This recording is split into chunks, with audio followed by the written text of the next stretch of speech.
Meu nome é Senira, e antes de começar esse relato, quero fazer o nome do Pai para me proteger, porque até hoje meu corpo fica gelado quando lembro do que aconteceu comigo e meu marido Fidelis naquela casa. Vocês que estão lendo isso, façam também, porque o que vou contar é tão pesado que ninguém acredita quando escuta. Já deixo avisado que não é história da carochinha não, é tudo verdade mesmo, juro por Deus e Nossa Senhora. Aconteceu no ano passado, quando a gente estava passando por uma fase muito difícil, sem emprego e morando de favor na casa da minha irmã. Foi aí que apareceu essa proposta de trabalhar como caseiro num sítio, e na hora pensei que era Deus abrindo uma porta pra gente. O dono do sítio era um homem muito diferente de todos que já conheci na vida. Seu Antônio sempre usava terno preto, mesmo no calor forte, e tinha um anel dourado esquisito no dedo, com uns símbolos que nunca tinha visto antes. Ele falava pouco, mas quando abria a boca todo mundo prestava atenção. Me lembro até hoje do dia que ele nos mostrou a casa onde íamos morar.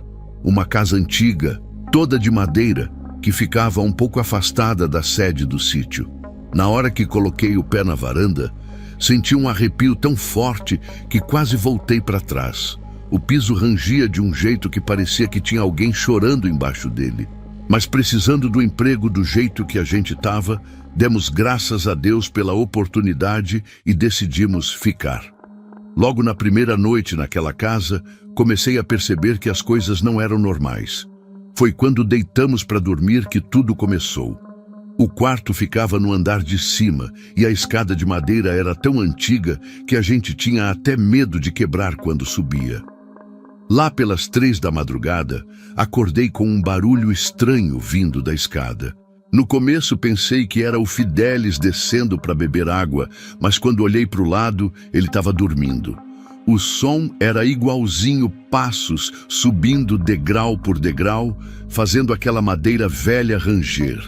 Fiquei paralisada de medo, querendo acordar meu marido, mas sem conseguir abrir a boca. Os passos foram chegando mais perto, até parar bem na porta do nosso quarto.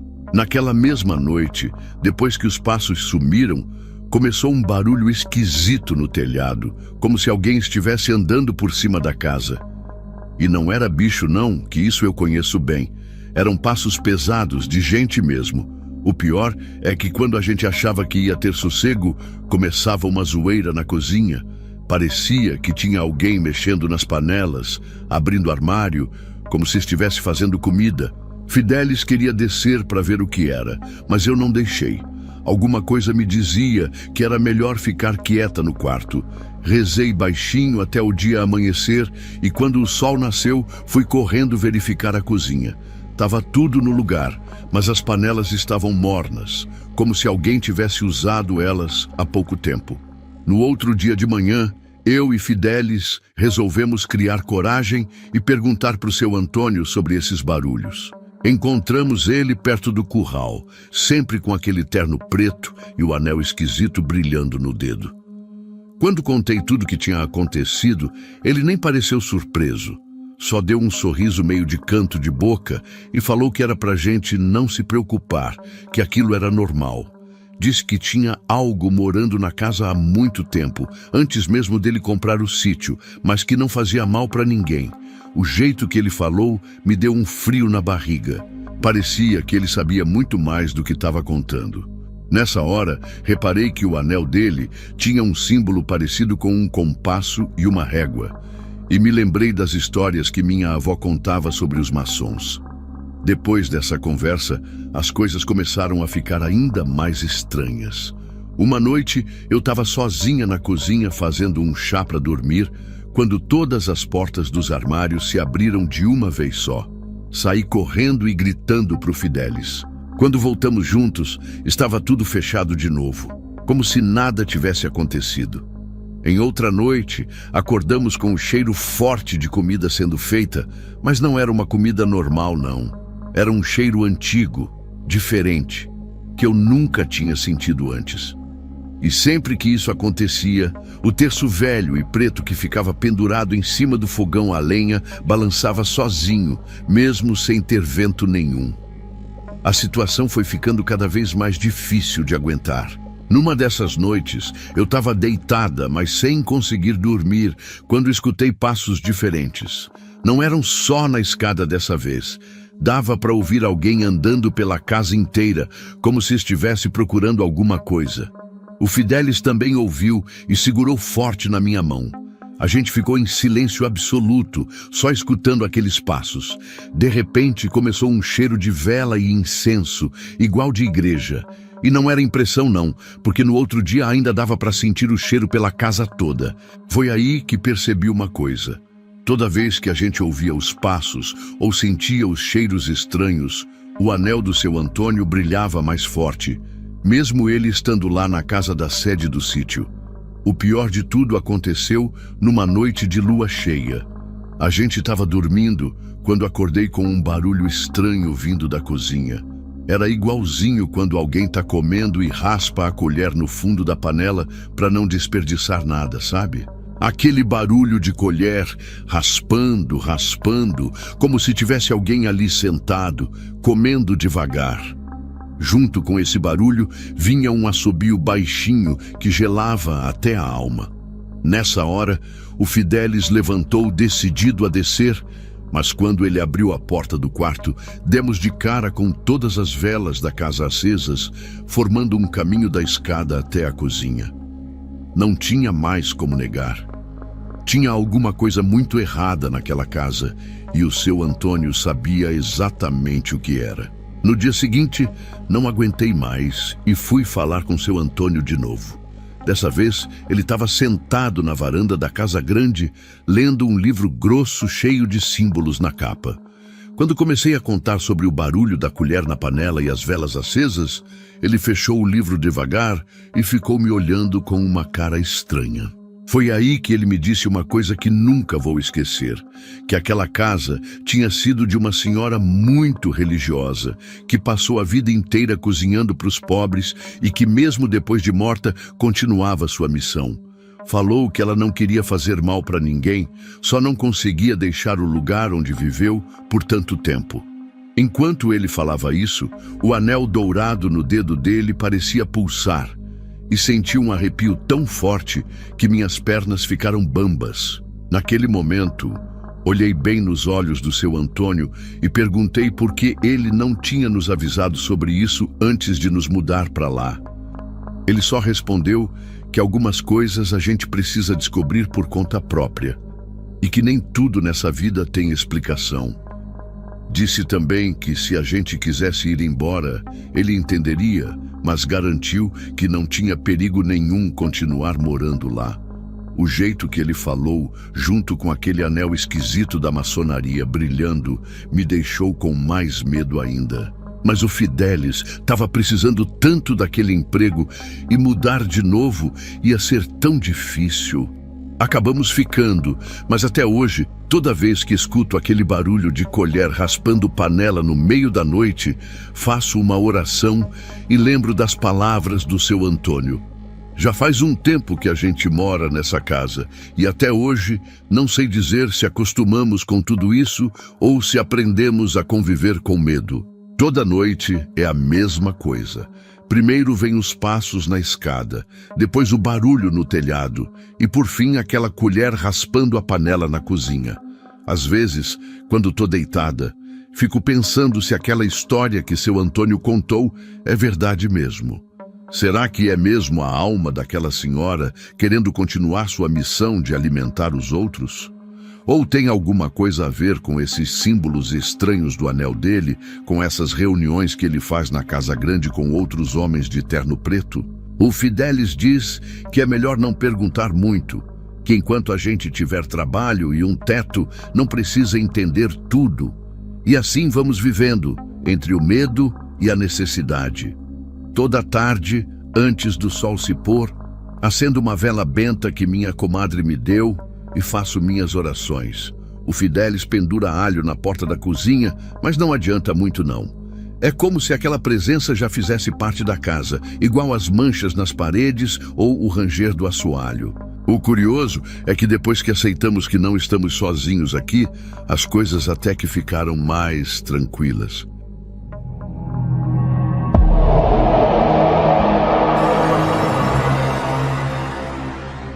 Já faz 3 meses que não tenho sossego e só Deus sabe o medo que estou sentindo. Todo mundo sabe que bebê é uma bênção de Deus, né? Mas tem alguma coisa errada acontecendo com meu filho Miguel. Ele tem 8 meses. No começo, a gente começou a escutar ele rindo sozinho no berço durante a madrugada, dando aquelas gargalhadas gostosas de bebê. No início, achei até bonito, sabe? Mas depois comecei a estranhar, porque era todo santo dia, sempre no mesmo horário, lá pelas 3 da manhã.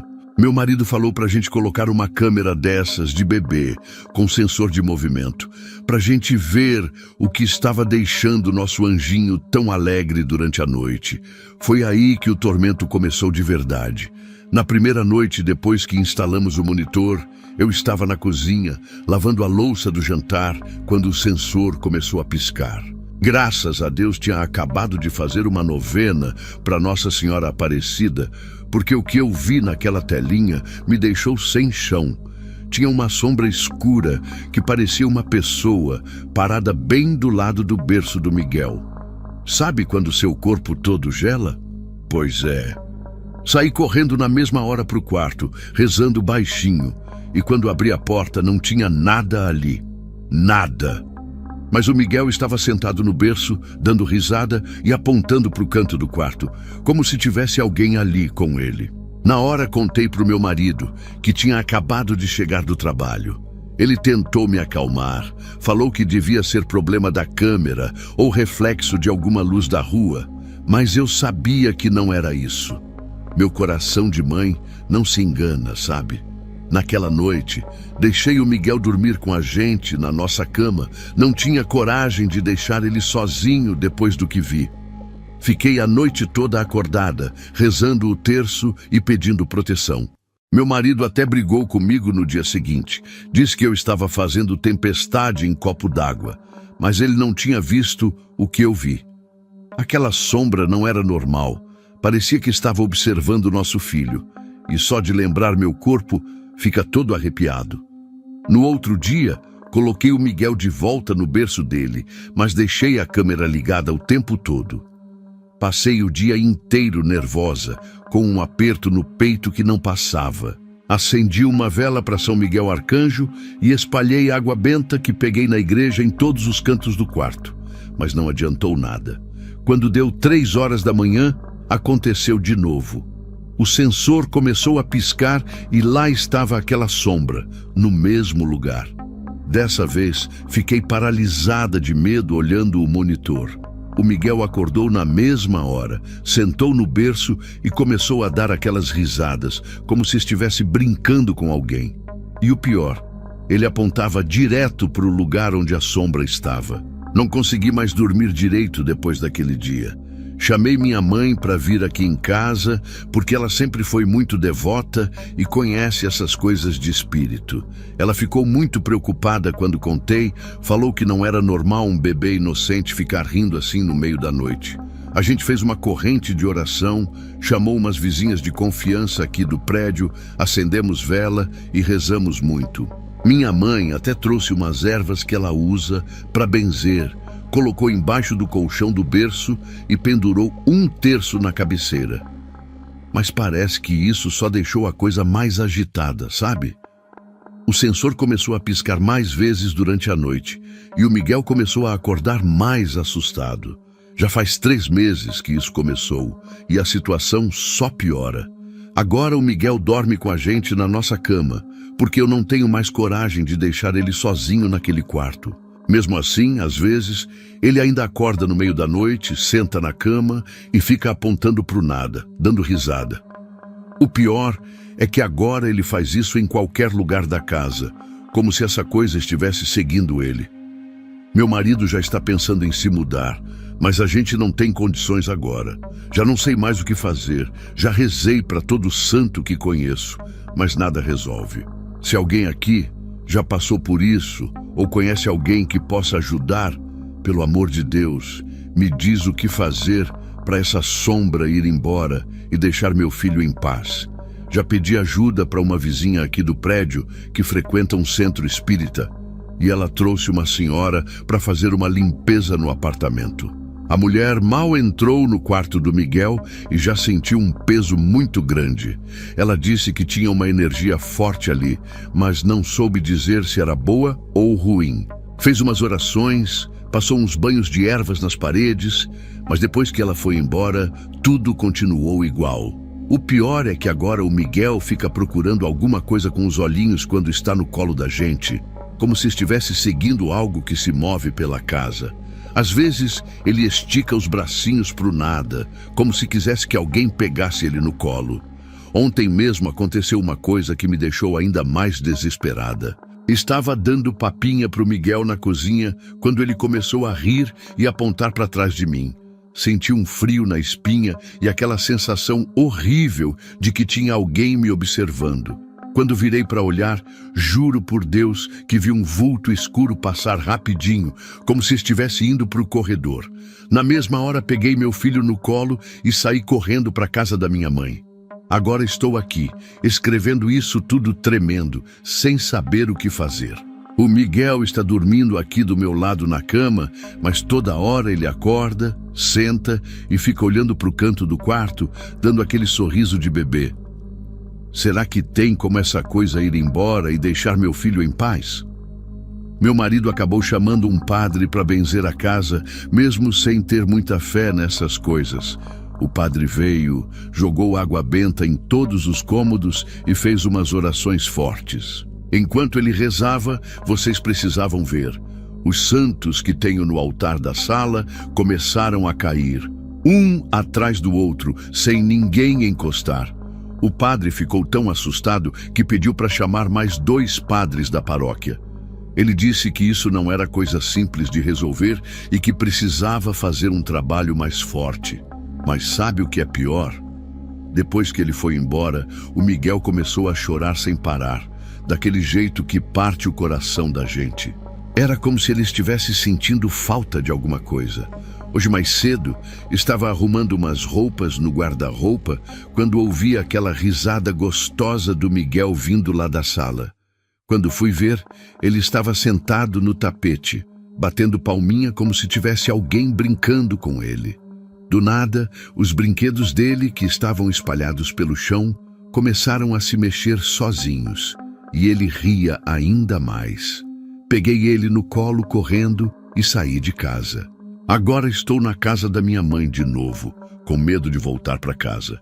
Nem sei mais se é uma coisa ruim mesmo, porque o Miguel nunca chorou ou ficou assustado.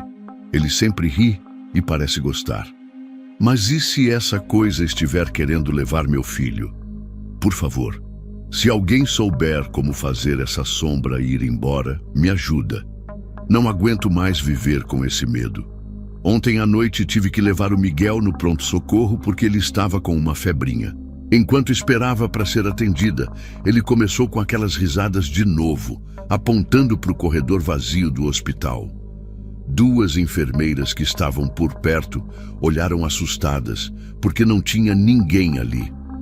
Uma delas até veio me perguntar se isso era normal. E quando comecei a contar nossa história, ela ficou branca que nem papel. Disse que já tinha ouvido casos parecidos ali no hospital, de bebês que pareciam ver coisas que os adultos não veem. Fiquei com tanto medo que comecei a chorar ali mesmo, na frente de todo mundo. O pior é que quanto mais eu chorava, mais o Miguel ria e apontava para o corredor. Agora estou aqui, deitada na cama da minha mãe, com o Miguel dormindo do meu lado. Ele está mais quietinho hoje, mas de vez em quando acorda, olha para o canto do quarto e dá um sorrisinho, como se tivesse alguém ali fazendo graça para ele. Meu marido já procurou outro apartamento para a gente alugar, mas vai demorar uns 2 meses para conseguirmos nos mudar. Não sei se vou aguentar esperar tanto tempo assim. O padre vai voltar amanhã com os outros 2 para fazer um trabalho mais forte, mas sinceramente, Não sei mais o que pensar. Será que essa sombra vai seguir a gente para casa nova? Será que ela vai embora algum dia? Se alguém já passou por isso ou conhece alguém que possa ajudar, pelo amor de Deus, me conta. Não quero que meu filho cresça com essa coisa atrás dele.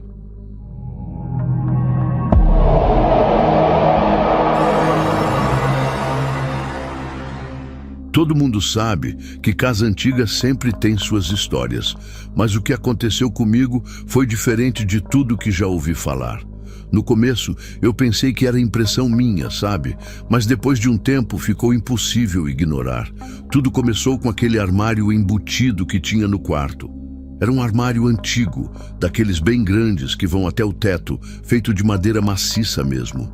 Desde o primeiro dia que me mudei, percebi que tinha alguma coisa errada com ele, principalmente durante a noite, quando eu estava sozinha em casa. Num dia normal de outubro, depois de guardar minhas roupas, fechei a porta do armário antes de ir trabalhar. Quando voltei à tarde, a porta estava aberta. No começo, pensei que não tinha fechado direito, então comecei a prestar mais atenção. Fechava a porta com força.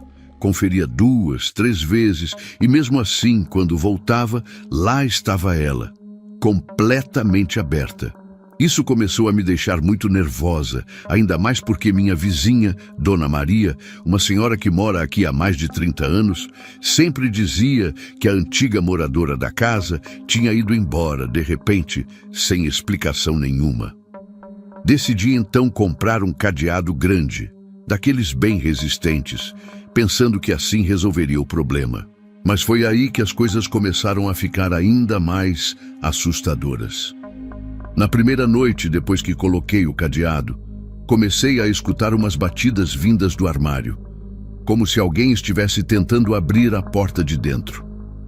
No começo, eram batidas fracas, mas foram ficando cada vez mais fortes, como se a pessoa, ou seja lá o que fosse, estivesse ficando irritada por não conseguir abrir. Fiquei paralisada na cama, coberta até o pescoço, suando frio e rezando baixinho. O barulho continuou por quase 1 hora, até que parou de repente. Pensei que tinha acabado, mas quando acordei de manhã, levei o maior susto. A porta do armário estava escancarada e o cadeado novo que eu tinha comprado estava jogado no chão inteirinho, sem nenhuma marca ou arranhão. Nesse dia não aguentei mais e liguei chorando para minha tia, que sempre foi muito religiosa. Ela ficou muito preocupada e me disse que conhecia uma benzedeira de confiança ali no bairro da Penha, a Dona Sebastiana. Minha tia me alertou que eu não devia ter esperado tanto tempo para procurar ajuda, que casa antiga às vezes guarda energia pesada das pessoas que moraram ali antes. Marquei com a benzedeira para vir no mesmo dia, no final da tarde. Enquanto esperava, fiquei na casa da minha vizinha, Dona Maria, porque não tinha coragem de ficar sozinha depois do que tinha acontecido de madrugada. Quando Dona Sebastiana chegou, logo percebi que ela era diferente das outras benzedeiras que já tinha conhecido. Era uma senhora pequena, de cabelos brancos, que entrou na casa com muita firmeza, carregando uma sacola de pano cheia de ervas e um terço antigo na mão. Antes mesmo de eu contar o que estava acontecendo, ela parou na frente do armário e ficou séria. Disse que estava sentindo uma energia muito pesada ali, que tinha alguma coisa presa naquele lugar há muito tempo. Ela começou a benzer a casa toda, jogando água benta em todos os cantos, rezando orações que eu nunca tinha ouvido. Quando chegou no armário, pediu para eu abrir a porta e jogou tanto sal grosso que formou uma camada grossa no chão. Dona Sebastiana passou quase 2 horas benzendo tudo e no final pendurou um terço na maçaneta do armário. Ela me explicou que aquele terço tinha sido benzido por um padre muito poderoso da igreja do bairro e que ia servir como proteção. Antes de ir embora, me orientou a rezar todas as noites, antes de dormir, e manter uma vela acesa para Nossa Senhora. Depois que ela foi embora, senti a casa mais leve, como se um peso tivesse sido tirado. Naquela noite, pela primeira vez em semanas, consegui dormir tranquila, sem escutar nenhum barulho estranho. Na manhã seguinte, a primeira coisa que fiz foi ir verificar o armário. E fiquei aliviada ao ver que a porta estava fechada, exatamente do jeito que tinha deixado. O terço continuava pendurado na maçaneta, balançando levemente. Passei a mão na madeira e senti que estava diferente. Não tinha mais aquela sensação ruim de antes. A casa inteira parecia mais clara, mais arejada, como se tivesse tirado uma nuvem escura que estava pairando por ali.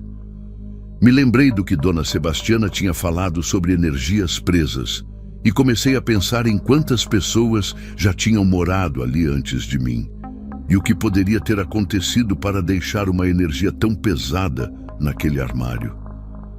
Já se passaram 3 meses desde aquele dia e nunca mais tive problemas com o armário. A porta continua sempre fechada, do jeito que deixo. O terço ainda está lá, e toda vez que olho para ele, lembro do susto que passei. Às vezes me pergunto o que realmente havia ali, o que fazia aquela porta abrir sozinha e que força era aquela que conseguiu arrebentar um cadeado novo sem deixar nenhuma marca. Confesso que ainda fico arrepiada quando lembro das batidas na porta durante a madrugada.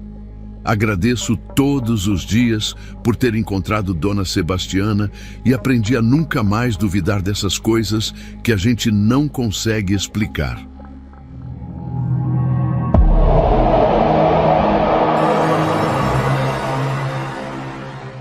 Antes de tudo, quero deixar bem claro que sempre fui um homem de muita fé, frequentador da igreja, e nunca fui de acreditar em qualquer besteira.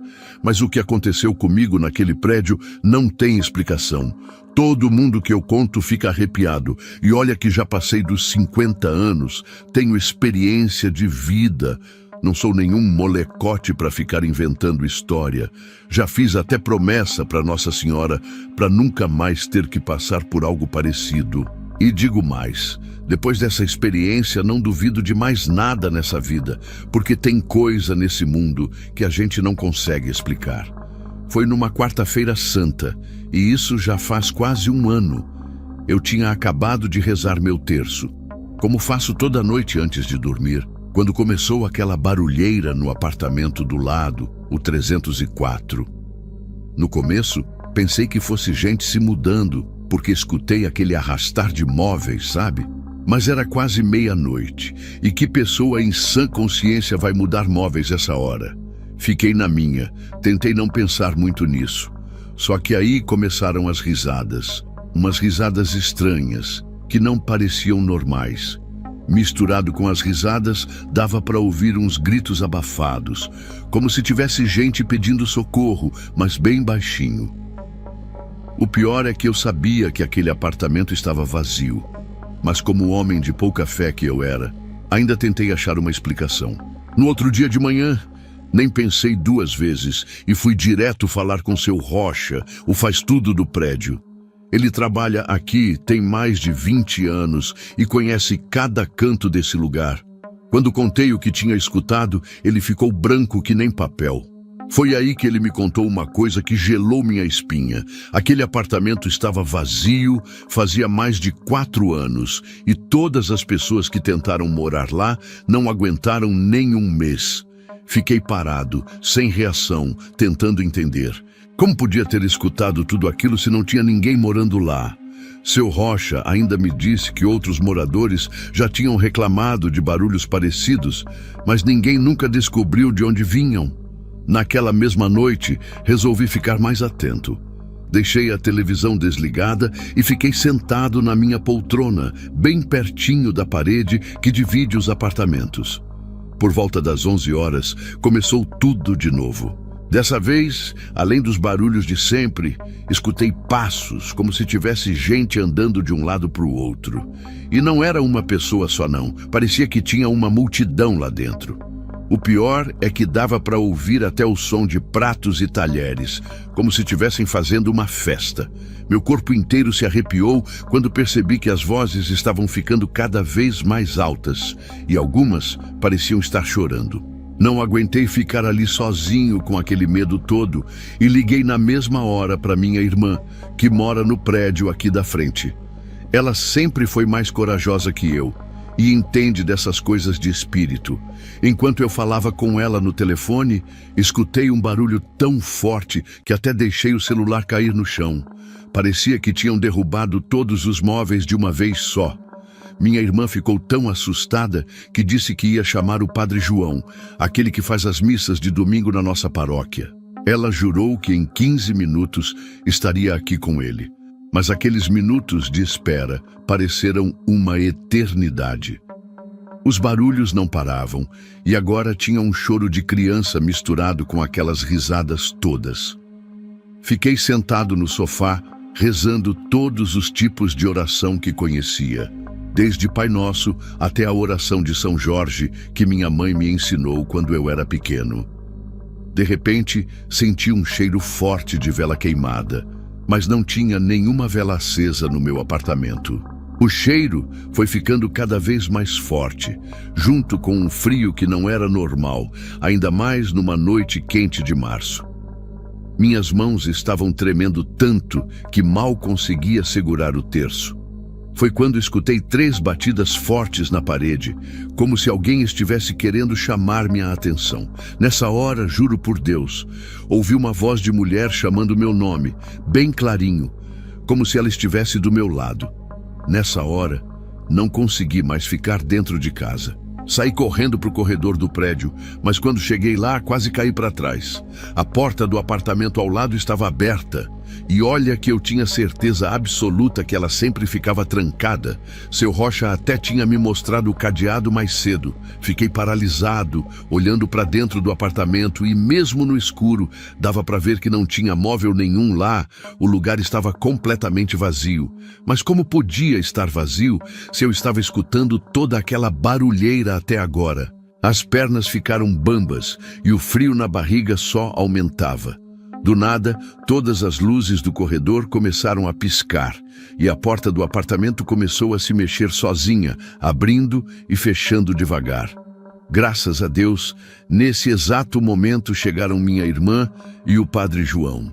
Quando eles viram a porta se movendo, o padre já foi logo tirando a água benta da bolsa e começou a rezar em latim. Foi aí que aconteceu a coisa mais assustadora. Todas as luzes se apagaram de uma vez, e um vento gelado começou a sair de dentro do apartamento vazio, tão forte que quase derrubou a gente.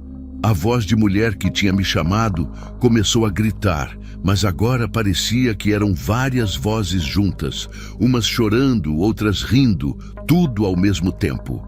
O padre continuou rezando mais alto, jogando água benta para todo lado, até que, de repente, tudo parou. As luzes voltaram ao normal, o vento sumiu, e o silêncio tomou conta de tudo, como se nada tivesse acontecido. Depois que o Padre João terminou as orações e benzeu todo o corredor, ficamos ainda uns 10 minutos ali parados, sem coragem de ir embora. Minha irmã não parava de rezar o terço e o padre ficou explicando que aquele lugar precisava de uma benzição mais forte, com reza brava mesmo. Ele disse que ia voltar no outro dia com mais 2 padres para fazer um trabalho espiritual completo. Confesso que mesmo depois das orações, não tive coragem de voltar para o meu apartamento sozinho. Acabei indo dormir na casa da minha irmã e no caminho ela me contou que quando morava aqui no prédio, há muitos anos atrás, uma família inteira tinha desaparecido daquele apartamento sem deixar nenhum rastro. Ninguém nunca descobriu o que aconteceu com eles. No dia seguinte, 3 padres vieram fazer a reza forte no prédio todo. O seu Rocha aproveitou para abrir o apartamento e deixar os padres entrarem para benzer cada canto. Sabe o que é mais estranho? Quando eles abriram as janelas, encontraram várias velas derretidas espalhadas pelo chão, exatamente do mesmo tipo que eu tinha sentido o cheiro na noite anterior. E tinha mais. Num canto da parede, bem escondido, acharam uma foto antiga em preto e branco de uma família.